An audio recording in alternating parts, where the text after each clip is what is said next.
Jewel. ආයුබෝවන් ඔබ අදත් එක්වන්නේ ලංකාවේ අංක එකේ සමබර තොරතුරු ප්‍රකාශය ලයිව් ඇට් වෙල් සමගින්. අද ලයිව් ඇට් වෙල් තුලින් ඔබ හමුවන මම මංජුල වීරසිංහ. මම චවිකා ගුණසේකර. මුලින්ම දවසේ ප්‍රධාන පුවත් සිරස්තල. වරාය නගර පනත් කෙටුම්පතේ වගන්ති කිහිපයක් ආණ්ඩුක්‍රම ව්‍යවස්ථාවට පටහැනි බවට ශ්‍රේෂ්ඨාධිකරණය තීන්දුව කර ඇති බව කතානායක පාර්ලිමේන්තුවට දැනුම් දෙයි. මැයි මස 24 සහ 25 රජයේ විශේෂ නිවාඩු දින ලෙස ප්‍රකාශයට පත් කෙරේ. TNA හිටපු මන්ත්‍රී කේ තුරේ රත්නසිංහම් කොවිඩ් හේතුවෙන් මිය යයි. කොවිඩ් මරණ 19ක් සමග සමස්ත මරණ 981ක් දක්වා ඉහළට. තවත් ස්පුට්නික් එන්නත් මාත්‍රාතොගයක් ලබන අඟහරුවාදා දිවයිනට. දිස්ත්‍රික් දෙකක ග්‍රාම නිලධාරී වසම් 3ක් හුදකලා කෙරේ. හැඳුනුම්පත් අංක ක්‍රමය නොතැකූ 141 දෙනෙකුටත් වැඩ වරදී.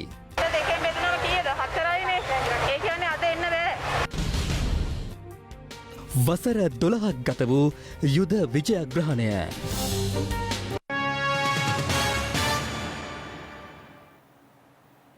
වහාම ක්‍රියාත්මක වන පරිදි යුද හමුදා නිලධාරීන් 452 දෙනෙකුගේ සහ සෙසු නිලයන් 4280 දෙනෙකුගේ නිලයන් උසස් කිරීමට සේනාධිනායක ලෙස ජනාධිපති ගෝඨාභය රාජපක්ෂ මහතාගේ අනුමැතිය මත යුද හමුදාපති ජෙනරල් ශවේන්ද්‍ර සිල්වා මහතා විසින් පියවරගෙන තිබෙනවා. මේ අතර කොටි ත්‍රස්තවාදීන්ගෙන් මව්බිම බේරාගෙන අදට හරියටම වසර 12ක් සපිරෙනවා. මේ ඒ පිළිබඳව ස්වර්ණවාහිනී මතකාවර්ජනයයි.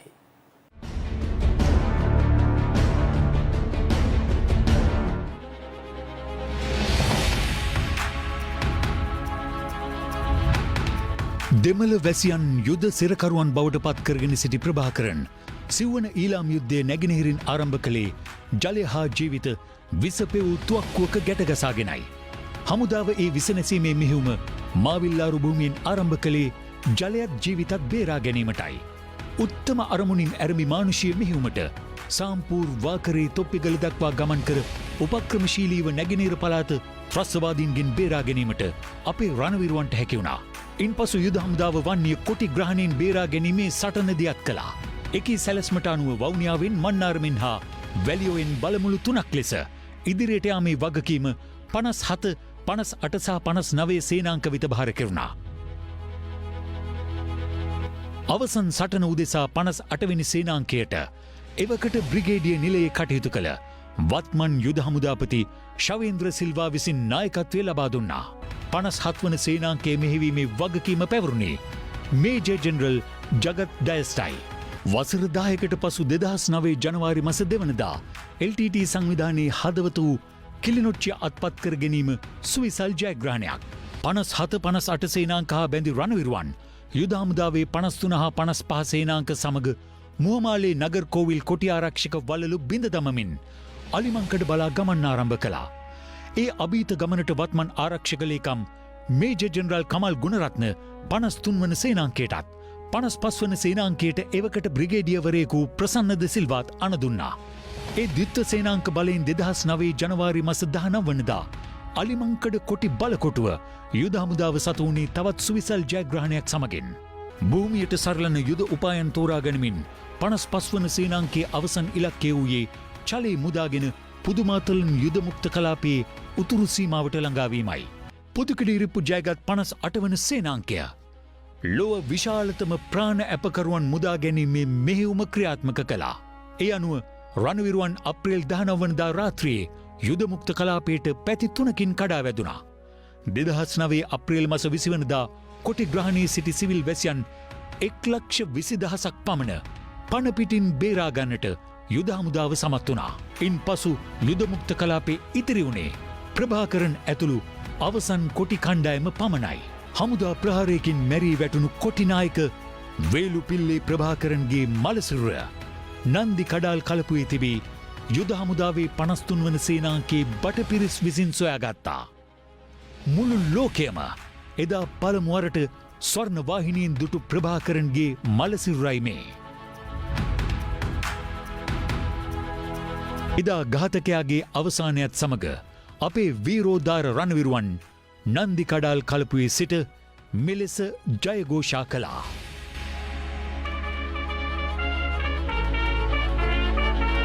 අවසන් සටන පුරාම පාබල සේනාංකවලට ශක්තියක් වූ ගුවන් හමුදාව මිග් කෆීර් F7 යානා බලගන මෙන්ම MI-24 ප්‍රහාරක හෙලිකොප්ටර් යානා යොදා ගනිමින් කොටි ත්‍රස්වාදීන්ගේ බල කඳවුරු රැසක් විනාශ කළා. නාවික හමුදාවද අවසන් සටනේදී ඉටු කළේ සුවිසල් මෙහෙවරක්. කොටි ත්‍රස්වාදීන්ගේ පාවෙන අවිගබඩා රැසක්ම විනාශ කිරීමට නාවික හමුදාවට හැකි වුණා. ත්‍රිවිධ හමුදාව සමග පොලිස් විශේෂ කාර්ය බලකායද ත්‍රස්වාදීන් විනාශ කිරීමේ මෙහෙයුමට එක්ව සිටියා. මේ සමස්ත මෙහෙයුමට සේනාධිනායකයා ලෙස වත්මන් අග්‍රාමාත්‍ය එවකට සේනාධිනායක ජනාධිපති මහින්ද රාජපක්ෂ මහතා ලබා දුන් නිවැරදි නායකත්වය ජයග්‍රහණය කරා පියනැගීමට ඉවහල් වුණා.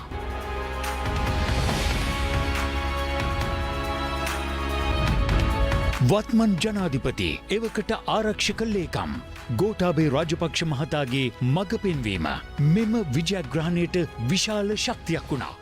එවකට ත්‍රිවිධ හමුදාපතිවරුන් ලෙස කටයුතු කළ හිටපු යුද හමුදාපති ෆීල්ඩ් මාර්ෂල් සරත් ෆොන්සේකා, හිටපු ගුවන් හමුදාපති marshal of the Air Force Roshan Gunathilaka, හිටපු නාවික හමුදාපති ෆ්ලීට් අද්මිරාල් වසන්ත කරන්නාගොඩ යන මහත්වරුන්ගේ උදාර කැපවීමද අවසන් සටනේ විජයග්‍රහණයට හේතු වුණා. දැන් ශ්‍රී ලංකාව නිදහස් නිවහල් රාජ්‍යයක්.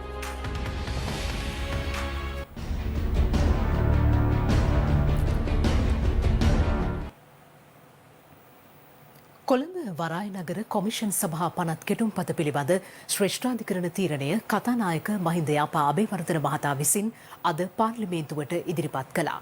ඒ අද පෙරවරුවේ පාර්ලිමේන්තුව රැස් වූ අවස්ථාවේදී. මේ අතර හිටපු අමාත්‍ය රිෂාඩ් බදියුදීන් සහ ප්‍රේමලාල් ජයසේකර යන මහත්වරුන් අද පාර්ලිමේන්තුවට පැමිණ සිටියා. අද පැවැත්වෙන පාර්ලිමේන්තු රැස්වීම සඳහා සහභාගී වීමට එකඟ වන්නේ නම් පාර්ලිමේන්තු මන්ත්‍රීවරුන් වන රිෂාඩ් බදෝදීන් සහ ප්‍රේමලාල් ජයසේකර යන මහත්වරුන් පාර්ලිමේන්තු රැස්වීම සඳහා කැඳවීමට කතානායකවරයා තීරණය කර තිබුණා. ඒ අනුව රිෂාඩ් බදෝදීන් සහ ප්‍රේමලාල් ජයසේකර යන මහත්වරුන් අද පාර්ලිමේන්තු රැස්වීම සඳහා සහභාගී වුණා. කතානායක මහින්ද යාපා අබේවර්ධන මහතාගේ ප්‍රධානත්වයෙන් අද පෙරවරු 10ට පාර්ලිමේන්තුව රැස් වූ අතර එහිදී කොළඹ වරායනගර කොමිෂන් සභා පනත් කෙටුම්පත පිළිබඳව ශ්‍රේෂ්ඨාධිකරණ තීරණය කතානායක මහින්ද යාපා අබේවර්ධන මහතා පාර්ලිමේන්තුවට ඉදිරිපත් කළා. Of the constitution and could be validly passed only with a special majority. Colombo වරායනගර ආර්ථික කොමිෂන් සභා පනත් කෙටුම්පතේ ඇතැම් වගන්ති ආණ්ඩුක්‍රම ව්‍යවස්ථාවට පටහැනි බව ශ්‍රේෂ්ඨාධිකරණය මාහට දැනුම් දී තිබෙනවා. පනත් කෙටුම්පතේ ඇතැම් වගන්ති සම්මත කිරීමට නම් විශේෂ බහුතරයක්ද තවත් වගන්ති කිහිපයක් සම්මත කිරීම සඳහා ජනමත විචාරණයක්ද අවශ්‍ය බවයි ශ්‍රේෂ්ඨාධිකරණය මාහට දැනුම් දී තිබෙන්නේ. නමුත් අදාළ වගන්ති සංශෝධනය කරන්නේ නම් සරල බහුතරයකින් එය සම්මත කළ හැකි බවටද ශ්‍රේෂ්ඨාධිකරණය දැනුම් දී තිබෙනවා. එදා අපි පක්ෂ නායක රැස්වීමේදී ඉල්ලීමක් කෙරුවා. මේ වගේ වැදගත් පනතක් මේ වගේ වසංගතයක් තියෙන වෙලාවක ඉදිරිපත් කිරීම ඉතාමත් අසෝබඩ ක්‍රියාවක් කියලා. මොකද මේක අර රෝමයේ ගිනි ගන්නකොට නීරෝ වීණා වාදනය කරනවා වගේ. හරි එතන පොඩ ප්ලීස්. පීති ප්‍රශ්නයක් නෑනේ එතන. හරි ඒක ඔබතුමාගේ මතය. කරුණාකරලා මේ කරදර කරන්න එපා. ඔබතුමාලා සභාව කඩාකප්පල් කරන්නමයි උත්සාහ කරන්නේ. මේ රටේ ජනතාව හෙලා දකින්න මේ ක්‍රියාමාර්ගය. මේ වගේ වසංගතයක් තියෙනකොට ඒ රීතිය මොකද්ද කියන්නේ? මොන රීතියද ඔබතුමා කියන්නේ? සභාව රැස් වෙන්න එපා කියලා. මොන රීතියද ඔබතුමා කියන්නේ සභාව රැස් වෙන්න එපා කියලා? මේ අතර විජයග්‍රහණයේ 12 සැමරුම පිළිබඳව අග්‍රාමාත්‍යවරයා පාර්ලිමේන්තුවේදී විශේෂ ප්‍රකාශයක් සිදු කළා. 2009 මැයි 18 වෙනිදා මට හොඳට මතකයි. මේ මුළු රටේම ජනතාව ජාතික ජාතිව අරන් පාරට බහැලා තමන්ගේ සතුට එදා ප්‍රකාශ කළ හැටි. ඒ ජයග්‍රහණය රටේ එක කොටසක් විතර ලබාගත් ජයග්‍රහණයක් නෙවෙයි. එදා ත්‍රස්තවාදී මිනිස්පලියක් විදිහට යොදාගත්ත ලක්ෂ 4කටත් වඩා වැඩි ප්‍රාණාපකරුවන් පිරිසක් අපි නිදහස් කරගත්තා. අවුරුද්දකට වතාවක් දෙකක් ජීවත් වන ගේදොර අරක බාන අත්හැරලා බඩු මුට්ටු පොඩි බෙදගෙන ජීවිතේ විතරක් අතින් අරගෙන පාරට වැටිලා උතුරු නැගින එක අපේ ජනතාව සරණගත තින් ලෙස තනින් තැනට ගිය යුගය අපි නිමා කරලා දුන්නා. තමන්ගේ දුවදරුවන් යුද්ධයට ඇදගෙන යන්නේ නැතුව රටක් හැදුව නිසා මේ ජයග්‍රහණය උතුරේ ජනතාවටත් නැගෙනහිර ජනතාවටත් අයිතියි. ශ්‍රීමා බෝධිය ළඟ දළදා මාලිගාවේ කුඩි පල්ලියේ වගේම මඩු දේවස්ථානයේ බෝම්බ පුරන්නේ නැති නිසා මේ ජයග්‍රහණය සියලු ආගමිකයන්ට අයිතියි. විතරක් නොවේ මේ ජයග්‍රහණය මේ උත්තරීතර සභාව ලැබුව විශාල ජයග්‍රහණයක්. LTT ත්‍රස්තවාදී මුලින්ම ඝාතනය කරන්න පටන් ගත්තේ මහජන නියෝජිතයන්. ඒ නිසා මේ ජයග්‍රහණය ප්‍රතිඵල ඉහළින්ම වැඩිම මුක්ති විඳින්නේ ඔබයි. ඒ නිසා ඒ ජයග්‍රහණය මේ සභාවේ ඉන්න කවුරුත් අව탁සීකරු නොකළ යුතුයි. එදා යුද්ධයට ගිය කිසි කෙනෙක් ඒ සඳහා ගියේ ජන සංහාරයක් කරන්න නොවේ. සටන් කළේ උතුරේ අහිංසක දරුවෝ අම්මලා තාත්තලා බීවත් ජනතාව මිනිස් පලියක් කරගෙන ඔවුන් පිටුපසට වෙලා සටන් කළ මිලිච්චින් පිරිසක් ඒ මිනිස් පලිය බේරගෙන ත්‍රස්තවාදීන්ට එරෙහිව සටන් කරන්නයි අපේ අරමුණ වුණේ. ඒ නිසා අපි රණවිරුවන්ට එරෙහිව ජිනීවා මානව හිමිකම් සමුළුවට ඉදිරිපත් කළ යෝජනාවේ සම අනුග්‍රහණයෙන් රාජ්‍යයක් වීමේ දෝෂද්‍රෝහී යෝජනාවෙන් ඉවත් වුණා. ඔබට නිදහස ලබා දෙන්න රට සාමය උදා කරන්න රණවිරුවන් ජීවිත පූජා කළා. ඒ නිසා කිසිදු මොහොත අවරාභියෝගයක් ආවත් දහස් ගණන් ජීවිත පරිත්‍යාග ලබාගත් විජයග්‍රහණය අපි පාවා දෙන්නේ නැහැ. අපිට වටින්නේ මේ රටයි. එදා ත්‍රස්තවාදී මේ පොළොවෙන් හතුගා දැමූ දවසේ උත්තරීතර සභාව ඇමතු මට මතකයි. එදා මා කිව්වා වගේම අදටත් අපට පාර්ලිමේන්තු මව්බිම දෙවනුවක් මව්බිම දෙවනුවක් මෙරටින් වාර්තා වූ සමස්ත COVID-19 ආසාදිතයින් සංඛ්‍යාව 1,45,000 ඉක්මවා තිබෙනවා. ඒ ඊයේ වාර්තා වූ ආසාදිතයින් 2,456 දෙනාත් සමගයි. මේ වන විට වාර්තා වී ඇති සමස්ත ආසාදිත මරණ සංඛ්‍යාවද 981ක් දක්වා ඉහළ ගොස් තිබෙනවා. COVID-19 ආසාදිත තවත් මරණ 19ක් සෞඛ්‍ය සේවා අධ්‍යක්ෂ ජනරාල්වරයා විසින් ඊයේ තහවුරු කළා. ඉන් වැඩිම ආසාදිත මරණ සංඛ්‍යාවක් වාර්තා වී ඇත්තේ බස්නාහිර පළාතෙන්. ඊයේ වාර්තා වූ ආසාදිත මරණ වලින් 14 දෙනෙකුම පිරිමි පුද්ගලයින් වන අතර සෙසු 5 දෙනා කාන්තාවන්. එම මරණ 19න් 14ක් වයස අවුරුදු 60 ඉක්ම වූ පුද්ගලයින් බවයි සෞඛ්‍ය අංශ පැවසුවේ. මේ අතර COVID-19 ආසාදිතව කන්තලේ රෝහලේ ප්‍රතිකාර ලබමින් සිටි ද්‍රවිඩ ජාතික සන්ධානයේ හිටපු පාර්ලිමේන්තු මන්ත්‍රී කේ තුරේ රත්නසිංහ මහතා මිය ගොස් තිබෙනවා. මිය යන විට ඔහු 80 වැනි වියේ පසු වුණා. මෙරටින් ඊයේ දිස්ත්‍රික්ක 23ක් ආශ්‍රිතව COVID-19 ආසාදිතින් 2456 දෙනෙකු වාර්තා වුණා. ඉන් 2433 දෙනෙකුම අලුත් අවුරුදු පොකුර ආශ්‍රිතව හඳුනාගත් ආසාදිතයින්. විදේශගතව සිට දෙවැනට පැමිණ නිරෝධායනයට ලක්වෙමින් සිටි 23 දෙනෙකුද ආසාදිතින් ලෙස ඊයේ හඳුනාගත් බවයි සෞඛ්‍ය අංශ පැවසුවේ. ඊයේ වැඩිම ආසාදිතින් සංඛ්‍යාවක් ගම්පහ දිස්ත්‍රික්කයෙන් වාර්තා වූ අතර එම සංඛ්‍යාව 677ක්. ඉන් වැඩිම ආසාදිතින් සංඛ්‍යාව වන 136ක් වාර්තා වී තිබුණේ බියගම ප්‍රදේශයෙන්. කොළඹින් ආසාදිතින් 320 දෙනෙකු, කළුතරින් 315 දෙනෙකු සහ ගාල්ලෙන් 259 දෙනෙකු වාර්තා වුණා. ගාල්ල හබරාදුවෙන් පමණක් වාර්තා වූ ආසාදිතින් සංඛ්‍යාව 128ක්. මේ අතර මුලතිව් දිස්ත්‍රික්කයෙන් ආසාදිතින් 255 දෙනෙකු වාර්තා වූ අතර ඉන් 254 දෙනෙකු වාර්තා වී ඇත්තේ පොදුකුඩිරිපු ප්‍රදේශයෙන්. යටියන්තොට කිතුල්ගල හෙල්ලාරඹ ප්‍රදේශයේ දානමය පින්කමකට සහභාගී වූ තවත් 8 දෙනෙකු COVID-19 ආසාදිතින් ලෙස හඳුනාගෙන තිබෙනවා.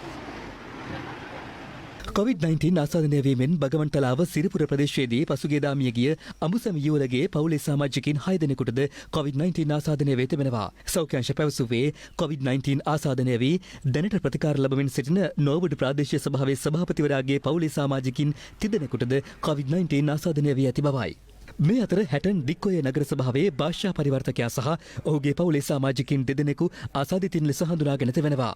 මේ මොහොත වෙද්දී විශාල සංඛ්‍යාවක් ප්‍රතිකාරක මධ්‍යස්ථාන කරා යොමු කිරීමට නොහැකිව නිවෙස් තුළ රැඳී ඉන්නවා. ඔවුන් යම් පොරොත්තු ලේඛනයකට දින කීපයක් රැඳී ඉඳලා තමයි ප්‍රතිකාරක මධ්‍යස්ථාන කරා යොමු කරන්නේ. ප්‍රතිකාරක මධ්‍යස්ථාන වලට ඇතුළත් කිරීමේ ක්‍රියාවලියත් ඉතාම දීර්ඝයි. දැන් පසුගිය දින කීපයේම බොහෝ ප්‍රතිකාරක මධ්‍යස්ථාන වලින් ප්‍රකාශ වුණේ ඔවුන්ට ධාරිතාව ඉක්මවා ඇති නිසා ඇතුළත් කර ගැනීමේ ගැටලු තියෙනවා කියලා. ඒ වගේම ඇතැම් ප්‍රතිකාරක මධ්‍යස්ථාන වලින් වයස 60 ඉක්ම වූ අය බාර ගැනීමේ හැකියාවක් නැහැ කියලා ඊයේ දිනේ කෑගල්ල ප්‍රදේශයේ යම් රෝග සහිතව විශේෂ නිදන්ගත රෝග රාශියක් සහිත මවක් ආපසු ගෙනවිත් දාලා තිබුණා ඇයගේ නිවසට. ඒ නිසා මේ තත්ත්වය හමුවේ අපි ප්‍රවාහන පහසුකම් සහ ප්‍රතිකාරක මධ්‍යස්ථාන වල ධාරිතාව වර්ධනය කරගත යුතු වෙනවා. මේ වන විට මෙරටින් වාර්තා වී ඇති සමස්ත ආසාදිතින් 1,45,202 දෙනාගෙන් 1,19,629 දෙනෙකු සුවය ලබා තිබෙනවා. මේ වන විට රෝහල් සහ අතරමැදි ප්‍රතිකාර මධ්‍යස්ථානවල ප්‍රතිකාර ලබන ආසාදිතින් සංඛ්‍යාව 24,592ක්. මේ රෝගය එක පුද්ගලයෙක් දෙන්නෙකුට බෝ කරනවා නම් සෑම දවස් 5කටම වතාවක් මේ රෝගීන් සංඛ්‍යාව දෙගුණ වෙනවා. එහෙම වුණොත් අනිවාර්යයෙන්ම දින 100ක් පමණ කාලයක් ගත වෙනකොට 20 වතාවක් දෙගුණ වුණොත් මිලියනයේ ඉක්මවලා මේ රෝගීන් වාර්තා වෙන්න පුළුවන්. මේ අතර කොවිඩ් මර්ධනය සඳහා මෙරට ක්‍රියාත්මක එන්නත් කරන වැඩසටහන යටතේ ඊයේ පස්වරුව වන විට එන්නත ලබා දී ඇති පුද්ගලයන් සංඛ්‍යාව 13,50,000 ඉක්මවා තිබෙනවා. ඊයේ දිනේදී පමණක් එන්නත් කර ඇති පුද්ගලයන් සංඛ්‍යාව 61,075ක්. අදත් බස්නාහිර පළාතේ ස්ථාන කිහිපයකදීම එන්නත් කරන වැඩසටහන් ක්‍රියාත්මක වනවා. COVID-19 මර්ධනය සඳහා මෙරට ජනතාවට ලබා දෙන ඇස්ට්‍රාසෙනිකා, කොවිෂීල්ඩ්, සයිනෝෆාර්ම් සහ ස්පුට්නික් එන්නත් කාණ්ඩ තුනෙන් ඊයේ දින අවසන් වන විට එන්නත් කළ සමස්ත පුද්ගලයන් සංඛ්‍යාව 13,64,764ක්. ඒ අනුව කොවිෂීල්ඩ් එන්නතෙහි පළමු මාත්‍රාව 9,25,242කට ලබා දී ඇති අතර එහි දෙවන මාත්‍රාව ලබාගත් සංඛ්‍යාව 2,92,450ක්. චීනය නිෂ්පාදිත සයිනෝෆාර්ම් එන්නතෙහි පළමු මාත්‍රාව 4,24,823ක් ලබාගෙන තිබෙනවා. වසංගත රෝග විද්‍යා ඒකකයේ දත්තවලට අනුව ඊයේ දිනය තුළ පමණක් සයිනෝෆාර්ම් එන්නතෙහි පළමු මාත්‍රාව පුද්ගලයින් 49,507කට ලබා දී තිබෙනවා. ඊයේ දිනය තුළදී ඇස්ට්‍රාසෙනිකා, කොවිෂීල්ඩ් එන්නතෙහි දෙවන මාත්‍රාව ලබා දී ඇති සංඛ්‍යාව 25,380ක්. මීට අමතරව රුසියාවේ නිෂ්පාදිත ස්පුට්නික් V එන්නතෙහි පළමු මාත්‍රාව ලබාගෙන ඇති සංඛ්‍යාව 14,699ක්. ඒ අනුව මෙරට තුළදී ලබා දී ඇති පළමු සහ දෙවන මාත්‍රාවල එකතුව 16,50,000 ඉක්මවා තිබෙනවා. ඕනෑම කිරිදෙන මවකට එන්නත ලබා ගැනීමට නොහැකි යම් කිසි කාරණයක් නැත්නම් සාමාන්‍ය කෙනෙක් විදියට ඒ මව්වරුන්ට පුළුවන් වෙනවා එන්නත ලබා ගන්න. ඒ වගේම එන්නත ලබා ගැනීම මව් කිරිදීම වෙනස් කිරීමට හේතුවක්වත් නෙවෙයි. එන්නත ලබා ගැනීමට පෙරත් එන්නත ලබා ගත්තට පස්සේ ලබාගත්තු වහාම මව් කිරි දෙන්න පුළුවන්. කිසිසේත්ම පැය කිහිපයකට හෝ දින කිහිපයකට හෝ මව් කිරි දීම නැවැත්විය යුතු නැහැ. ඒ වගේම අපි මතක තබා ගත යුතු කාරණයක් තමයි මවගේ ශරීරයේ ඇතිවන ප්‍රතිශක්තිය දරුවාට මව්කිරිම මගින් ලැබෙනවා. ඒ නිසා දරුවා ආරක්ෂා වෙනවා. මේ නිසා මේ මව්කිරි දෙන සියලුම මව්වරුන් එන්නත් ලබා ගැනීමට සුදුසුයි. ඒ වගේම ගර්භිණී අවස්ථාවේදී එන්නත ලබා දීම පිළිබඳව මේ දක්වා සම්පූර්ණ නිර්දේශයක් ලැබිලා නැහැ. සංචරණ සීමා දැඩිව ක්‍රියාත්මක වන අතරතුර බස්නාහිර පළාතේ ඉහළ අවධානමක් සහිත ප්‍රදේශවල ජනතාවට කොවිඩ් මර්ධනය එන්නත ලබා දීම අදත් සිදු කෙරෙනු අතර ජනතාව මහත් උනන්දුවකින් දිගු පෝලිම්වල රැඳී සිටිනු දක්නට ලැබුණා. පොලිස් ක්ෂේත්‍ර බලකා මුලස්ථානයේදී පොලිස් නිලධාරීන් 1,500කට අද පෙරවරුවේ සයිනෝෆාර්ම් එන්නත ලබා දීම සිදු වුණා. කඩවත ජාත්‍යන්තර බෞද්ධ විහාරයේදී ඊයේ දිනේ සයිනෝෆාර්ම් එන්නත ලබා දීම සිදු කෙරුණා. ගම්පහ දිස්ත්‍රික්කයේ රාජ්‍ය නිලධාරීන්ට සහ මාධ්‍යවේදීන්ට සයිනෝෆාර්ම් එන්නත ඊයේ දිනේදීම ලබා දීම සිදු කෙරුණේ ගම්පහ දිස්ත්‍රික් ලේකම් කාර්යාලයේදී. මේ අතර එන්නත් කරන වැඩපිළිවෙල විධිමත්ව සහ සැලසුම් සහගතව ක්‍රියාත්මක කිරීම සඳහා අදත් ප්‍රදේශ කිහිපයකදී යුද හමුදාව ප්‍රමුඛ ත්‍රිවිධ හමුදාව සිය දායකත්වය ලබා දුන්නා. මේ අතර රුසියාවේ නිෂ්පාදිත ස්පුට්නික් V කොවිඩ් එන්නතෙහි මාත්‍රා 1,85,000ක් ලබන අඟහරුවාදා මෙරටට ලැබෙන බව රාජ්‍ය අමාත්‍ය මහාචාර්ය චන්න ජයසුමන මහතා ප්‍රකාශ කළා. මේ අතර මහනුවර ගඟවට කෝරළේ ප්‍රාදේශීය සභා බල ප්‍රදේශයේ ලක්ෂයකට අධික ජනතාවට කොවිඩ් එන්නත ලබා දීම සඳහා වැයවන මුදල ප්‍රාදේශීය සභාවේ අරමුදලින් රජයට ලබා දීමට සූදානම් බව එම ප්‍රාදේශීය සභාවේ සභාපතිවරයා පවසනවා. ඒ යන සියලු වියදම් ප්‍රාදේශ සභා අරමුදලින් දැරීම සඳහා අපි යෝජනාව ස්ථිර කරලා තියෙනවා. රජයෙන් මේක කරනකම් බලන් ඉන්නේ නැතුව අපේ ජනතාව අපිට ජීවත් කරවන්න ඕනි නම් අපේ සභාවේ අරමුදල් තියාගෙන අපිට වැඩක් නැහැ. මේ මාස 24 සඳුදා සහ 25 වන අඟහරුවාදා රජයේ විශේෂ නිවාඩු දින ලෙස ප්‍රකාශයට පත් කළ බව රාජ්‍ය සේවා පළාත් සභා සහ පළාත් පාලන අමාත්‍යාංශය නිවේදනය කරනවා. මේ අතර මුව ආවරණ නොපළඳින සහ නිරෝධායන නීති උල්ලංඝනය කළ පුද්ගලයින් 10,073 දෙනෙකු මේ වන විට අත්අඩංගුවට ගෙන ඇති බව පොලිස් මාධ්‍ය ප්‍රකාශක නියෝජ්‍ය පොලිස්පති අජිත් රෝහණ මහතා ප්‍රකාශ කළා. මේ අතර අදත් ප්‍රදේශ කිහිපයක් හුදකලා කළ අතර හුදකලා කර තිබූ ප්‍රදේශ කිහිපයක් හුදකලා බවින් නිදහස් කරනු ලැබුවා. මේ වන විට දිස්ත්‍රික්ක 24කට අයත් පොලිස් බල ප්‍රදේශ රැසක ග්‍රාම නිලධාරී වසම් හුදකලා කර තිබෙනවා. අද උදෑසන 6 සිට බලපැවැත්වෙන පරිදි දිස්ත්‍රික්ක 2කට අයත් තවත් ප්‍රදේශ රැසක් හුදකලා කළ බව යුද හමුදාපති ජෙනරාල් ශවේන්ද්‍ර සිල්වා මහතා සඳහන් කළා. ගම්පහ දිස්ත්‍රික්කයේ දුංගලපිටිය පොලිස් බල ප්‍රදේශයේ කැපුම්ගොඩ ග්‍රාම නිලධාරී වසමේ සෙබස්තියන් මාවතේ සිට දෙබඩිස් මාවත දක්වා කොටස සහ පිටිපන ලෙල්ලම උතුරු පිටිපන ලෙල්ලම කොටස හුදකලා කරනු ලැබුවා. එමෙන්ම හම්බන්තොට දිස්ත්‍රික්කයේ අඟුණුකොළ පැලැස්ස පොලිස් බල ප්‍රදේශයේ රොටේ ග්‍රාම නිලධාරී වසමද අද උදෑසන සිට බලපැවැත්වෙන පරිදි හුදකලා කර තිබෙනවා. මේ අතර මීට පෙර හුදකලා කර තිබූ ප්‍රදේශ කිහිපයක් අද උදෑසන නිදහස් කරනු ලැබුවා. මේ අතර COVID-19 වෛරසය පැතිරීම හමුවේ නිවසින් බැහැරට යාම සඳහා අනුගමනය කළ යුතු උපදෙස් වලට අනුව ක්‍රියා කළ යුතු වනවා. ඒ අනුව අද දින නිවසින් බැහැරට යා හැකි වන්නේ තම ජාතික හැඳුනුම්පතේ අවසන් අංකය ඉරට්ටේ සංඛ්‍යාවක් දැක්වෙන පුද්ගලයන්ට පමණයි. අද පත්තරේ වැඩසටහනේ සමග එක්වමින් පොලිස් මාධ්‍ය ප්‍රකාශක නියෝජ්‍ය පොලිස්පති අජිත් රෝහණ මහතා මේ පිළිබඳව කරුණු පැහැදිලි කළා. පැහැදිලි කිරීමක් කරන්න මාධ්‍ය ප්‍රකාශකතුමනි සංචාරණ සීමා සහ මේ වන විට පවතින තත්ත්වය ගැන.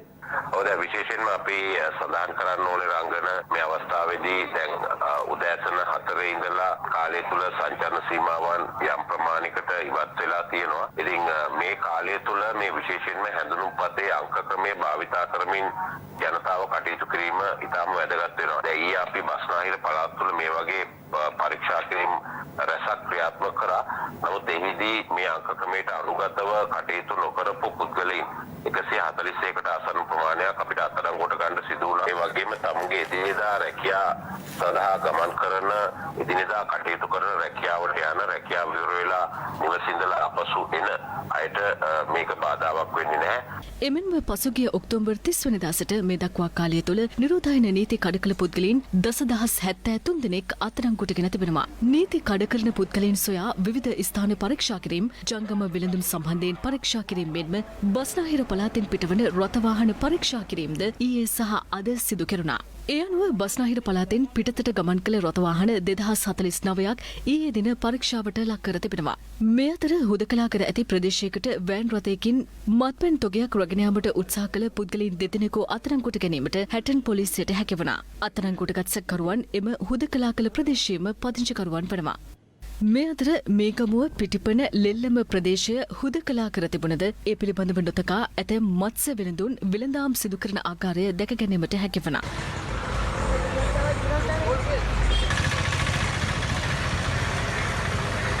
සංචරණ සීමා පැනවීම, ප්‍රදේශ හුදකලා කිරීම හා ඉවත් කිරීම සම්බන්ධයෙන් මෙන්ම අත්‍යවශ්‍ය සේවාවන් සිදු කරගත යුතු ආකාරය පිළිබඳව යුද හමුදාපති ජෙනරාල් ශවේන්ද්‍ර සිල්වා මහතා මෙලෙස අදහස් පළ කළා. මේ තත්ත්වය ඉදිරි සති 3 තුල විශේෂයෙන්ම ඉදිරි සති 3ක් මාසයක් වැනි කාලය තුලදී මේ තත්ත්වය කරගෙන ගියොත් අපිට මේ තත්ත්වයෙන් දැනට තිබෙන මේ බරපතල තත්ත්වය යම්කිසි ආකාරයකට හෝ අඩු කර ගැනීමට අපිට හැකියාවක් ලැබෙයි.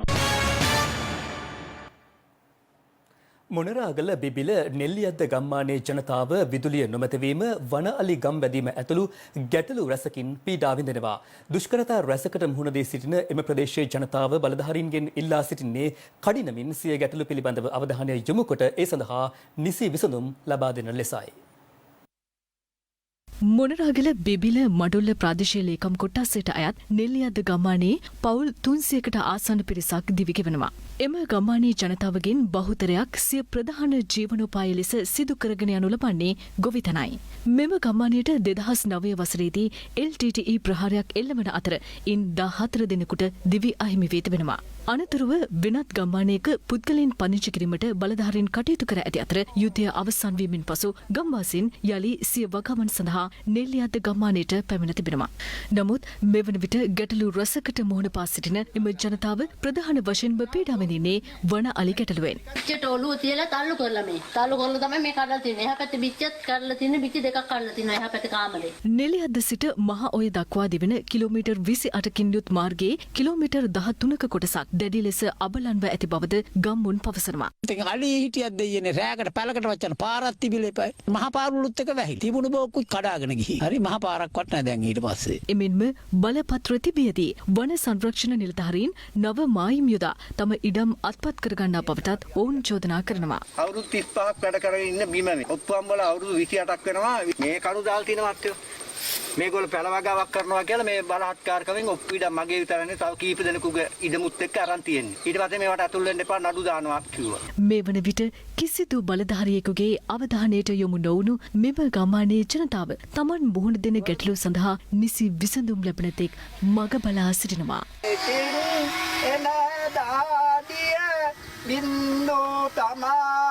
ඉල්ලීමක් කරනවා ප්‍රදේශයේ LTT එකට ලක්වුණු ප්‍රධාන ගම්මානයක් හැටියට එසේ මේ සංවර්ධන කටයුතු මේ ප්‍රවෘත්ති හරහා හරි බලලා අපිට යම් පිළිසඳරක් සකස් කර දෙන්න කියලා. තවත් දේශීය පුවත් කිහිපයක් කෙටියෙන් දකිමු දැන්.